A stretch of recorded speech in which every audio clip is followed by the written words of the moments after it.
mi esposo me invitó a una importante cena de negocios con un posible socio japonés. Sonreí, asentí y desempeñé el papel de esposa decorativa a la perfección. Lo que él no sabía era que entendía cada palabra de japonés. Y cuando escuché lo que le dijo a ese cliente sobre mí, todo cambió para siempre. Pero empecemos por el principio. Me llamo Sara y, durante 12 años, pensé que tenía un buen matrimonio. No perfecto, pero suficiente. Mi esposo, David, trabajaba como gerente senior en una empresa tecnológica en el área de la Bahía. Yo trabajaba como coordinadora de marketing en una empresa más pequeña. Nada glamuroso, pero lo disfrutaba. Vivíamos en una bonita casa adosada en Mountain View, íbamos de vacaciones una vez al año y desde fuera, probablemente parecía que lo teníamos todo resuelto. Pero en algún momento, las cosas habían cambiado.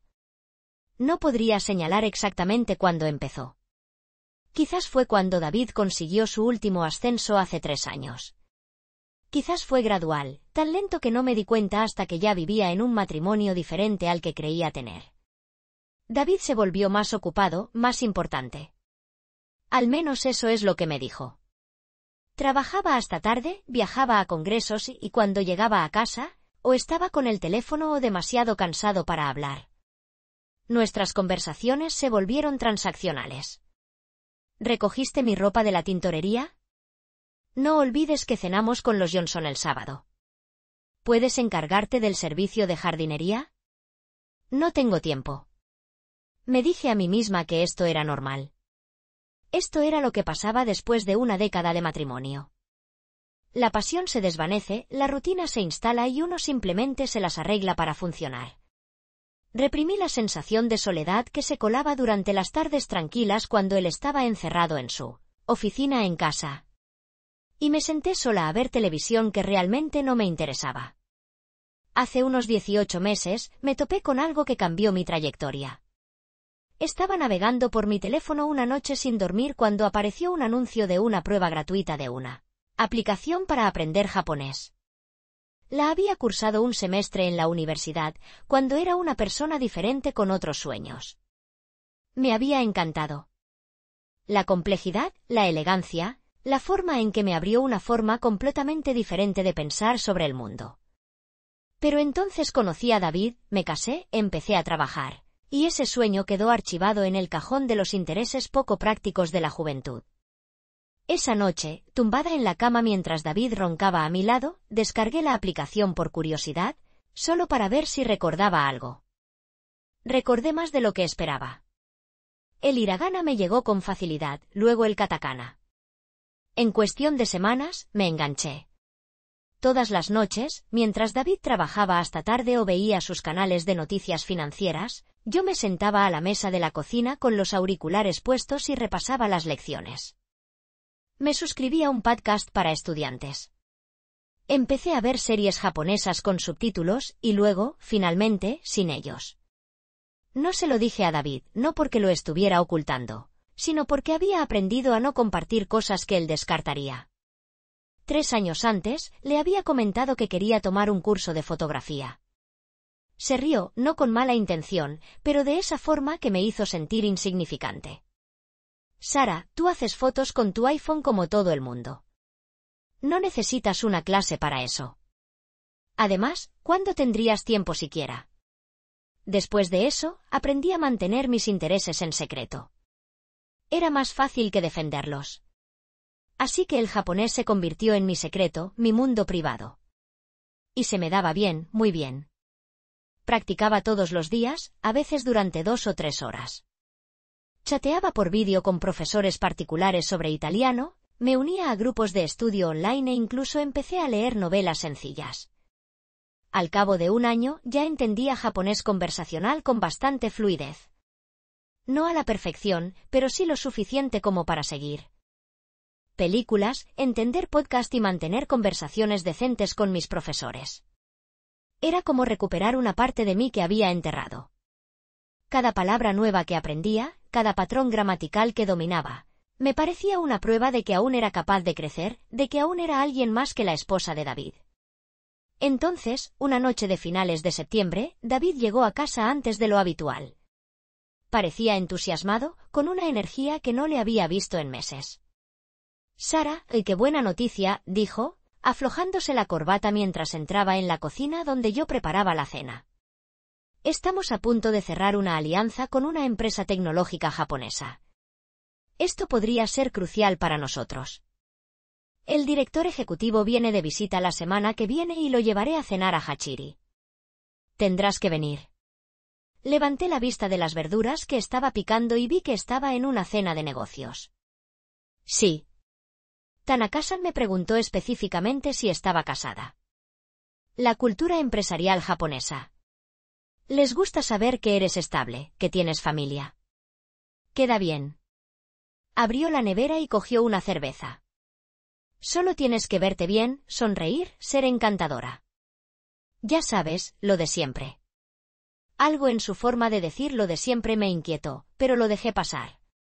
Claro, claro. ¿Cuándo?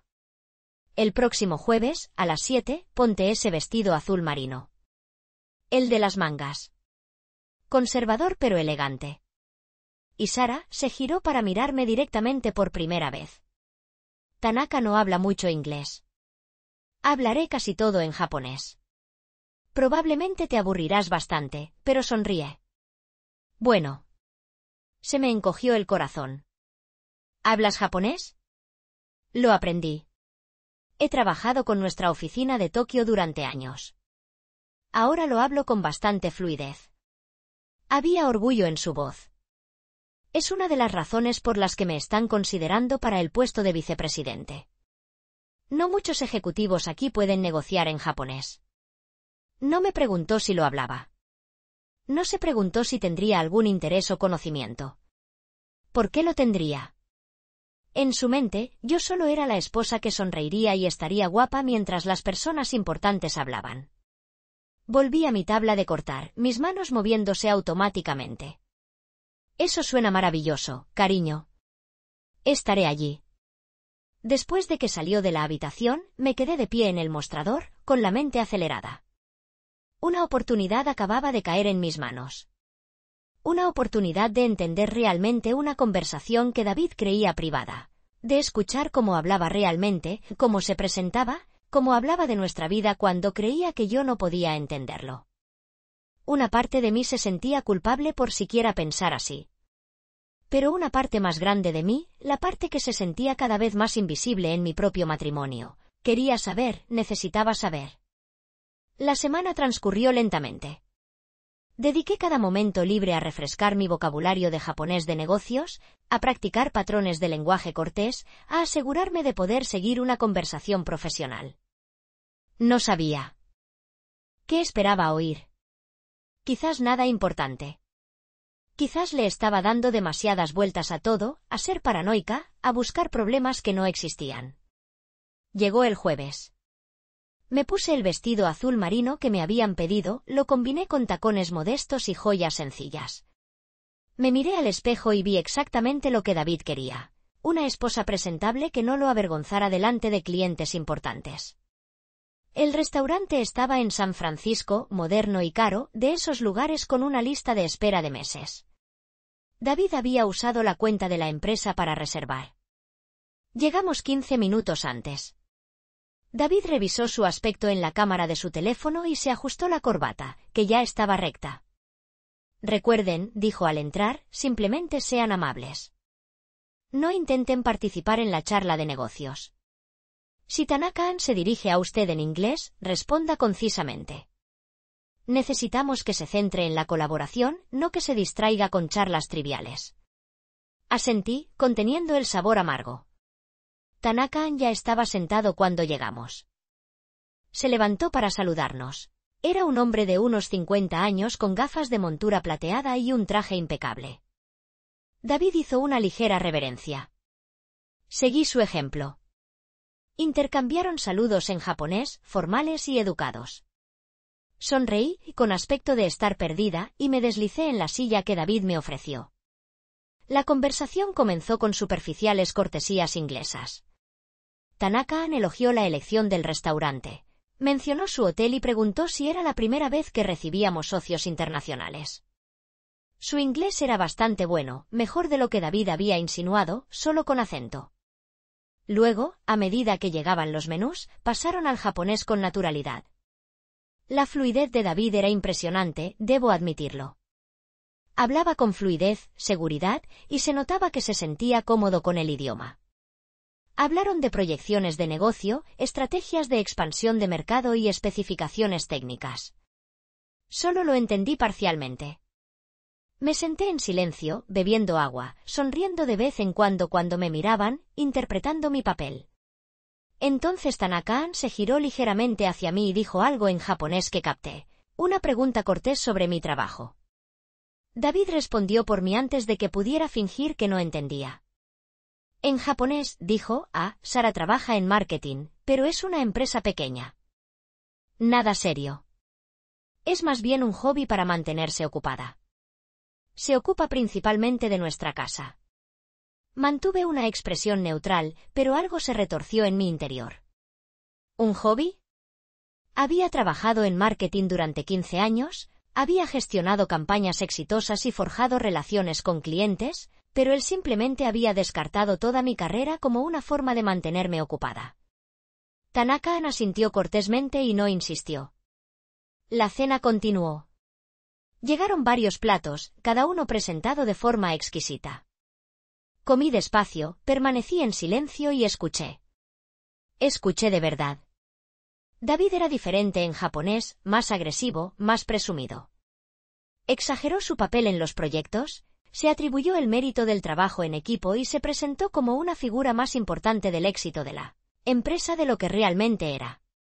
No fue escandaloso, pero sí notable. El David que hablaba japonés era una versión ligeramente inflada del David que yo conocía. Entonces la conversación cambió. Tanaka-an mencionó algo sobre la conciliación de la vida laboral y personal, sobre la importancia del apoyo familiar en carreras exigentes. David se rió, un sonido que me revolvió el estómago. Para ser sincero, David dijo en japonés, y pude percibir la despreocupación en su tono. Mi esposa no entiende realmente el mundo de los negocios. Está contenta con su vida sencilla. Yo me encargo de todas las decisiones importantes, las finanzas, la planificación profesional. Ella solo está ahí por apariencia. En realidad, mantiene la casa en funcionamiento y queda bien en eventos como este.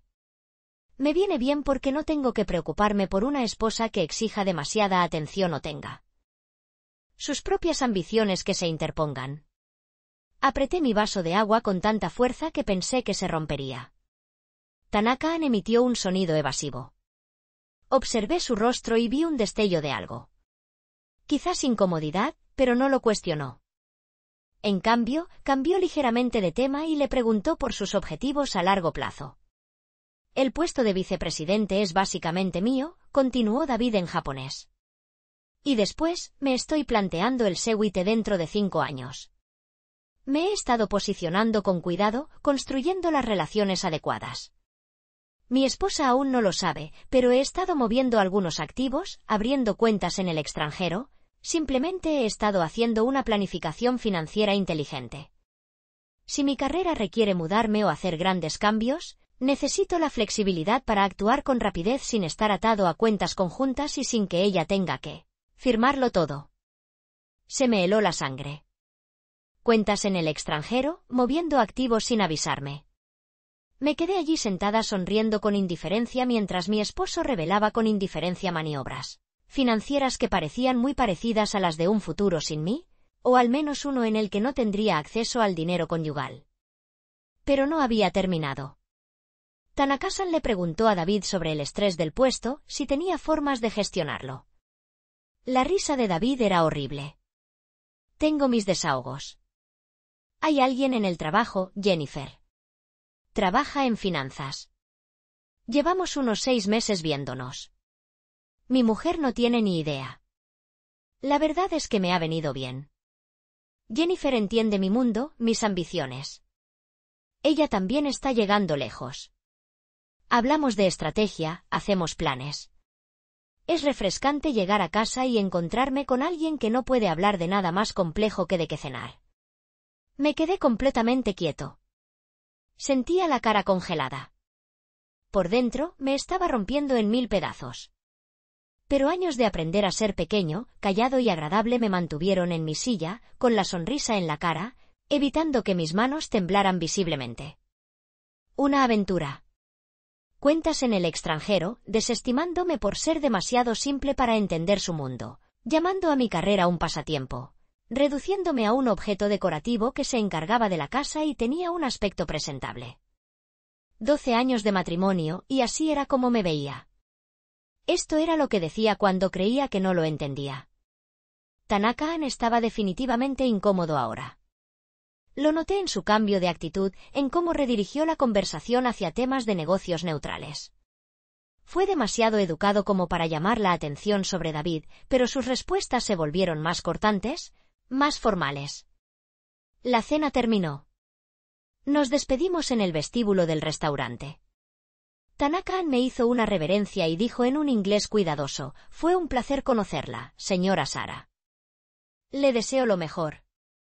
Algo en su mirada, una dulzura, me hizo preguntarme si entendía más de lo que dejaba entrever. Si las palabras de David le habían afectado tanto como a mí. El viaje a casa fue tranquilo. David parecía satisfecho consigo mismo, tarareando al ritmo de la radio. «Ha ido bien», dijo. «Creo que vamos a cerrar el trato». Tanaka parecía impresionado. «Es maravilloso», dije, con la voz hueca. En casa, David me besó la mejilla distraídamente. Me dijo que tenía correos electrónicos que revisar y desapareció en su oficina. Subí a nuestra habitación, cerré la puerta y me quedé en silencio. Entonces, saqué mi teléfono e hice algo que nunca pensé que haría.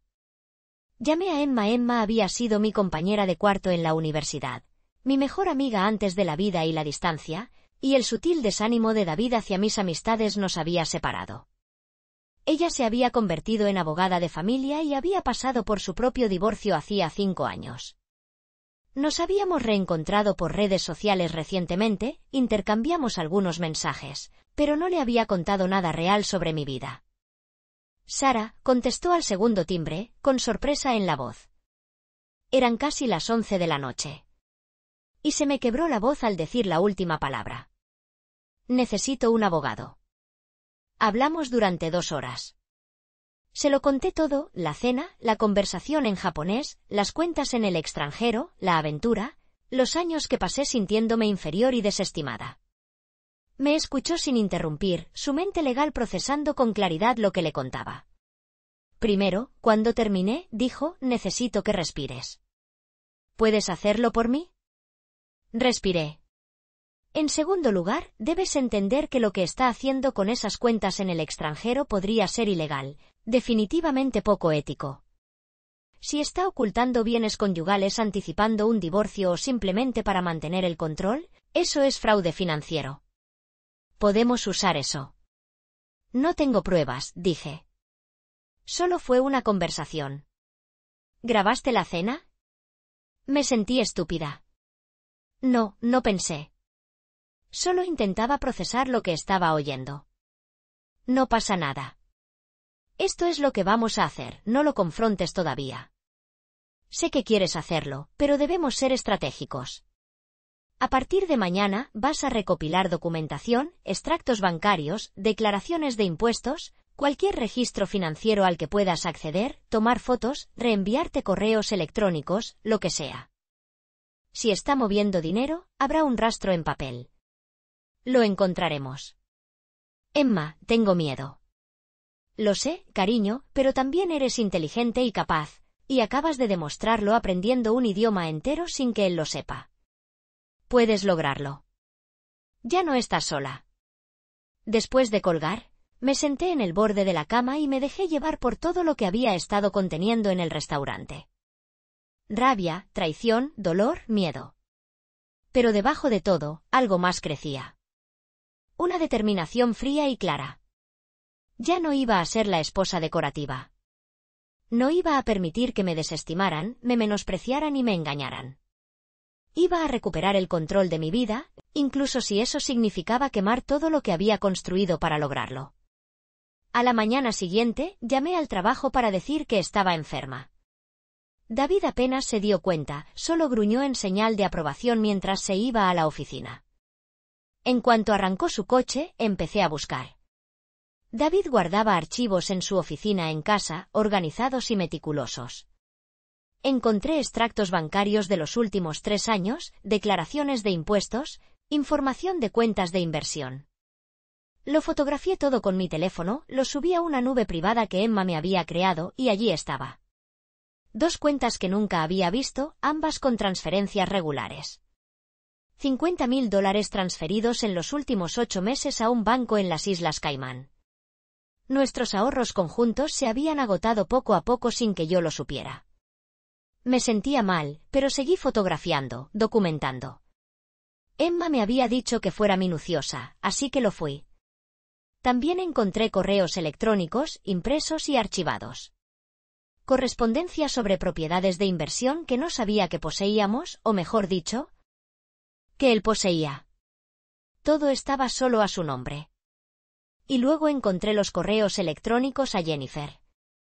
Había sido descuidado, imprimiendo algunos intercambios, probablemente para consultar cifras o fechas. Pero el contenido era incriminatorio, romántico, sexual, y hacía planes para un futuro que claramente no me incluía. Una vez que gestioné el caso de Sara, un correo electrónico decía: podemos dejar de escondernos. El caso de Sara. En eso me había convertido. Un problema que resolver. Pasé 6 semanas reuniendo pruebas en silencio, viviendo con un hombre al que ahora veía con claridad por primera vez. Cada sonrisa era una mentira. Cada roce casual me ponía los pelos de punta. Pero cumplí mi papel.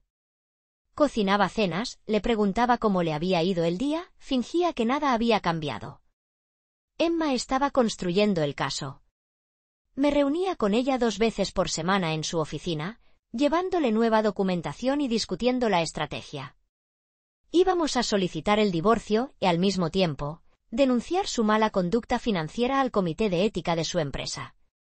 Las cuentas en el extranjero infringían la política de la empresa. Había descubierto que podía perder no solo nuestro matrimonio, sino también su carrera. ¿Estás segura de que quieres llegar tan lejos?, me preguntó Emma durante una de nuestras sesiones. El asunto de la empresa será devastador. Lo perderá todo. Ya estaba planeando dejarme sin nada. Dije que lo había dicho él mismo. Se ha estado preparando para esto. Simplemente me mudo primero. Lo decidimos un viernes. Emma presentó los papeles del divorcio el jueves por la tarde. El viernes por la mañana me vestí para ir a trabajar como siempre, pero en lugar de ir a mi oficina, fui a casa de Emma. El Departamento de Recursos Humanos de David recibiría nuestro paquete de pruebas a las 9 de la mañana. Los papeles del divorcio le serían entregados en su oficina a las 9:30. Me senté en la sala de conferencias de Emma tomando un café que no podía saborear, mirando el reloj. Mi teléfono estaba apagado. No quería ver sus llamadas ni mensajes cuando se diera cuenta de lo que estaba pasando. A las 11, Emma recibió la confirmación. Documentos entregados. Pruebas recibidas. El empleador de David lo había puesto inmediatamente en licencia administrativa pendiente de investigación. ¿Cómo te sientes?, preguntó Emma, aterrorizada, admití. Pero bueno, me quedé en casa de Emma esa noche. Tenía una habitación de invitados y ya me había dicho que podía quedarme todo el tiempo que necesitara.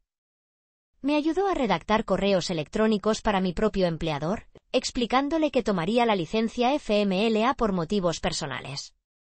Pedimos comida para llevar, bebimos vino y, por primera vez en años, sentí que podía respirar. David intentó llamar 47 veces ese primer día.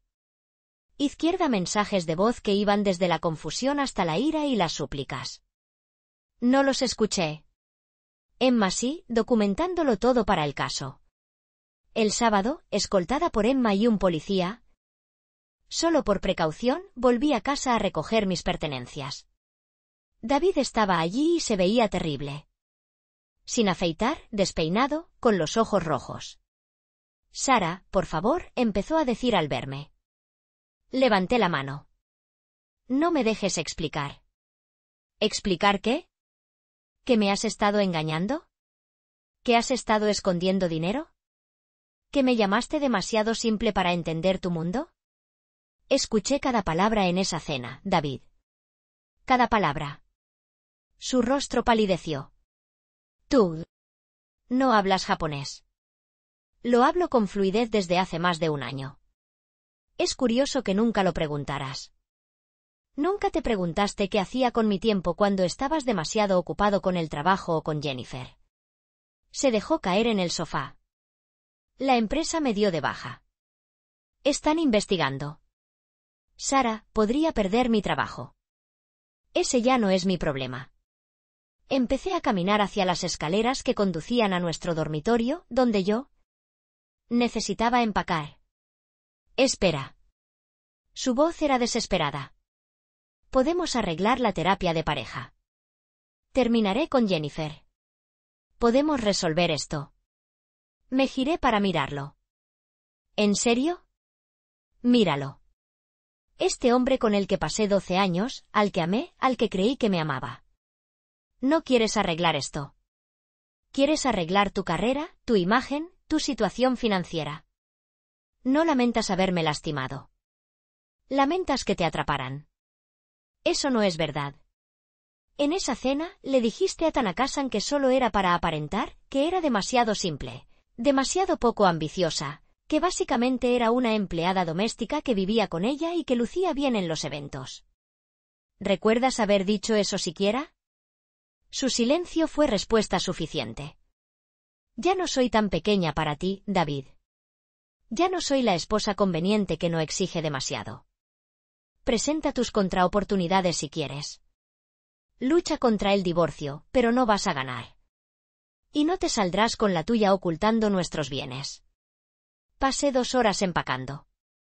Él no volvió a intentar detenerme, simplemente se sentó en el sofá con la mirada perdida. El divorcio duró 8 meses. La ley de California exigía un periodo de espera de 6 meses tras la presentación, y pasamos esos meses negociando el acuerdo. La investigación de la empresa de David encontró pruebas suficientes de violaciones éticas y lo despidieron. Finalmente encontró otro trabajo, pero con un nivel inferior y un salario menor. Las cuentas en el extranjero tuvieron que ser declaradas y divididas. Las propiedades que yo desconocía pasaron a formar parte del patrimonio conyugal. Al final, me quedé con la mitad de todo lo que él había intentado ocultar, además de una pensión alimenticia durante 3 años mientras reconstruía mi carrera. Pero lo mejor, lo que nunca vi venir, ocurrió a los 2 meses de iniciado el proceso de divorcio. Tanaka me contactó por LinkedIn. Su mensaje fue breve pero cordial. Se había enterado del divorcio y se preguntaba si me interesaría un puesto en su empresa. Iban a abrir una oficina en Estados Unidos y necesitaban a alguien que entendiera tanto el marketing estadounidense como la cultura empresarial japonesa. Mis habilidades únicas, escribió, serían invaluables. Me reuní con él y su equipo. Esta vez, hablé japonés desde el primer momento.